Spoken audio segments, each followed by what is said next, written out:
కార్స్ని ఒక typical Indian family వాళ్ళ family member లాగా ట్రీట్ చేస్తారు.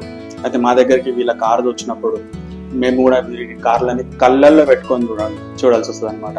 అయితే ఈ కారు ఒక్కసారి మా దగ్గరికి ఇంటేక్ అయిపోయిన తర్వాత దీనికి తరువుగా చెక్ చేసుకొని దీంట్లో ఉన్న డిఫెక్ట్స్ ఏమైనా ఉంటే కస్టమర్కి చెప్పడం, లేకపోతే ఏమైనా ఇర్రెగ్యులారిటీస్ కార్లో ఉంటే కూడా దాన్ని కస్టమర్కి అప్డేట్ చేయడం జరుగుతుంది. దాని తర్వాతనే డీటెయిలింగ్ వర్క్ స్టార్ట్ చేస్తాము. అయితే ఇప్పుడు ఈ పర్టికులర్ కార్ సెరామిక్ కోటింగ్ వచ్చింది. మీరు చూస్తున్నట్లయితే ఈ కార్కి ఇప్పుడు first step of paint correction జరుగుతుంది. అయితే ఇదే పెయింట్ కరెక్షన్ ఇంకో 2-3 స్టెప్స్లో జరుగుతుంది. అయితే ఈ పెయింట్ కరెక్షన్ చాలా ఇంపార్టెంట్ వర్క్ అనమాట. ద మూమెంట్ కార్ మా దగ్గరకు వచ్చిన తర్వాత అది పీపీఎఫ్ కన్నా రానివ్వండి, సెరామిక్ కోటింగ్ కన్నా రావాలి, పెయింట్ కరెక్షన్ అనేది చాలా చాలా ఇంపార్టెంట్. ఒకవేళ కానీ పెయింట్ కరెక్షన్ మంచిగా జరిగితే కార్కి వచ్చిన అవుట్పుట్ కూడా చాలా బాగుంటుంది.